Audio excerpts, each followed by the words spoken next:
colostrum down so that there's room for the transitional milk to flow, and that, in my experience also, has prevented breast engorgement.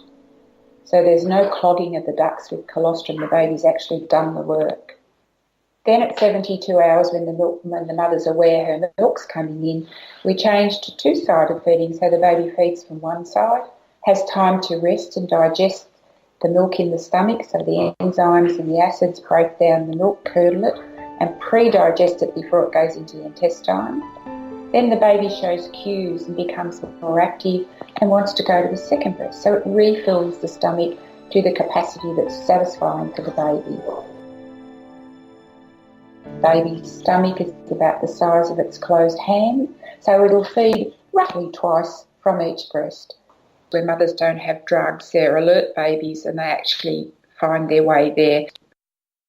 Every piece of intervention interrupts the olfactory response, and it interrupts the multiple sensory skills of the baby. There's opiates in the epidural, so you see babies that are struggling to breastfeed that are affected by opiates, and some of those babies I've seen are going home in 24 hours. And really struggling. And in my experience over time, sometimes it takes some babies about 3 weeks to properly wake up and connect everything from the effect of opiates. If birth doesn't take a straightforward path, there are ways, though, to assist mothers and babies' recovery from any trauma that may have happened. They need to have their baby with them as often as possible. Even little babies on CPAP can be on their mother's skin. They need to be receiving their mother's milk. And so if they've had a traumatic birth and they're not breastfeeding from start, I use what I call simulation. So simulation means expressing the breasts in the 72 hours following that process that the baby would do. Family of expectant parents can attune themselves to the mother in particular, but also to the partner. If you are expecting a new baby in your wider family, ask yourself, is there anything you can do to meet their needs emotionally or logistically? So the people around her need to be mindful, aware, watch her body language, watch her facial expression. Don't rush her. Be loving. Keep reassuring her that this is her baby and it's going to be a beautiful time for her. So if she needs something doing, please do it. Please do it for her in the best possible way you can do it. If she asks to go somewhere, please take her. Do all the little things that she requires to be the beautiful developing mother that she's going to be.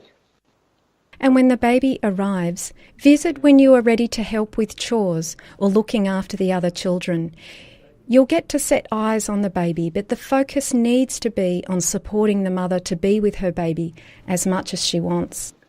They can do all the things that she can't do so that she can be with her baby. So that's the cooking, the washing, the shopping, answering the telephone, caring for the other children, taking them to school, bringing them back, loving them and having fun with them, but doing everything to give that mother the chance to be with her baby for as long as she can be. Mothers and mothers-in-law can be wonderful, absolutely delightful, and they just need to take their place. They've done their duty to the world previously. They've produced their children and look how they've grown up. Their children are now reproducing, so take a step back, look, listen, be kind, be gentle, and look after the mother and all her needs. Our awareness of the microbiome on our skin, in our guts, has boomed in the last few years. One film to watch on this subject is Microbirth, which you can watch online.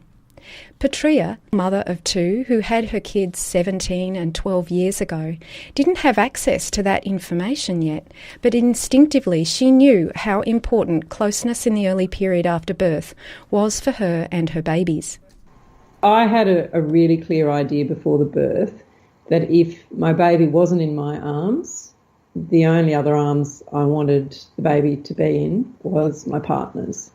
And it didn't come from reading. I had done a lot of reading about the pregnancy process, and I'd done some reading about caring for the baby in, say, the first 8 weeks after birth, But I wasn't privy to any of the sort of evidence about the need to keep the baby with the mother or the father. It was just instinct, and it just seemed to come from a place of knowing that we needed to be in a cocoon and that it needed to be secure and it needed to be very peaceful. And when he was born, he was an incredibly peaceful child. He didn't cry. He was very comfortable in the world, and I wanted to keep it like that. And I just instinctively felt that if a baby was bundled from one set of arms to the next set of arms, that is overstimulating for a child who's just come out into the world. It just felt like basic logic to me. The exception was that we had my sister. Annie came home with us from the hospital. She did that with our second baby as well, and she was with us on both occasions for a week. And so I think I had the best of both worlds, because I had somebody who was incredibly calm and positive and seemed to know just when to come in close and help and when to back out of the picture. So, in fact, on both occasions when she left, I cried, and so did my partner. And then we were transitioning to, handling it ourselves with the occasional visit. So in that first instance, it was actually very easy to keep it, this little cocoon of 6 to 8 weeks, with really just Andrew and I in this very controlled environment, and it just felt so intimate and really quite sacred, if I can use that word. With my second baby, because my firstborn was 6 years old, of course there was a social set around us then, the families of his friends, and of course they're curious and they've watched this pregnancy and they're just dying to meet this new baby, and they want to hold the baby.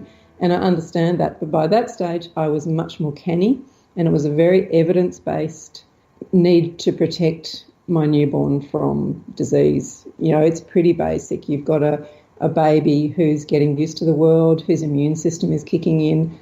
It just seemed to me instinct and completely logical. You don't go out to the supermarket with a baby, you don't go into big crowds, and you certainly don't hand that child around to parents who've got kids of 3, 4, 5 years old in preschool settings where there's just, one illness after another. So it might sound a bit fear-based to some parents, but to me, again, it seemed completely logical that you would give that child, that new baby, a window of about 8 weeks, and yourself a window as, again, a new mother, to find your feet and for them to have those first incredible weeks of life in a really calm, intimate, quiet environment. Robyn also had a similar experience of closeness to her babies when she had them around 5 decades ago. But Robyn knows how hard it is for mothers to manage this. If I was a politician, I would be sure to be paying every mother a wage to be home with her baby for as long as she wants to be. I do really believe that the women of this world who produce the following generations are not really respected for their role of mothering 24 hours a day, 7 days a week. I think we need to be looking after them in every which way we can, because they have just done a mighty job of producing the future generations of this country, and for the women of the world, they produce their babies for their countries too. But not everyone will understand a mother's instinct to keep her babies close. There were people that didn't really want to speak to me again in the preschool setting, who were actually quite insulted that I hadn't arrived. My husband used to drop my firstborn off at preschool. I didn't actually go to the preschool, so I didn't actually take my bub there, I think, until she was about 3 months old, and then I was really careful not to hand her around, and people were really insulted, and I just ignored it. What can you do?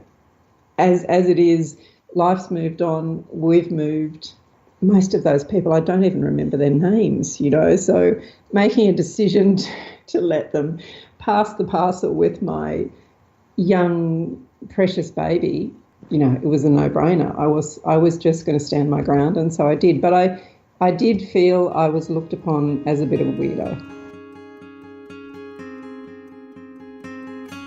Like anything to do with another person's baby, is just being sensitive to their right to make the decision, and just being non-judgmental and accepting that what they're choosing to do is done with such a pure expression of love for their baby.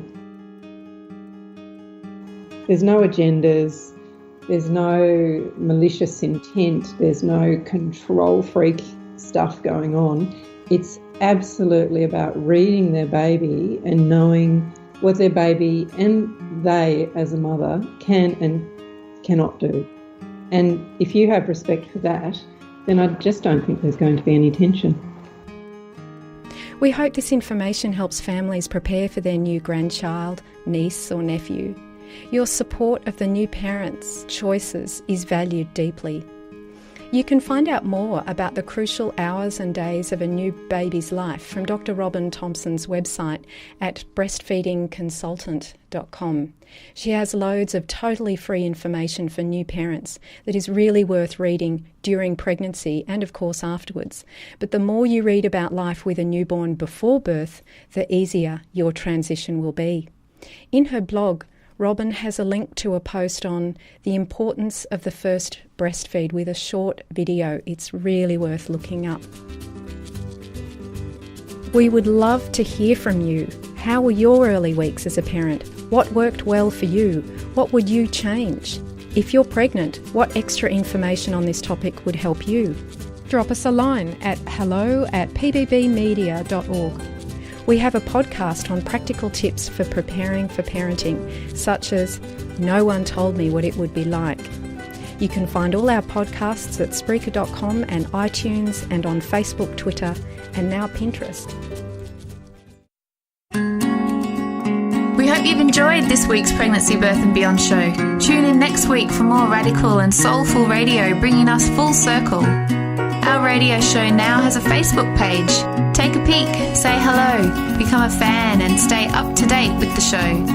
Go to facebook.com/Pregnancy, Birth and Beyond Radio.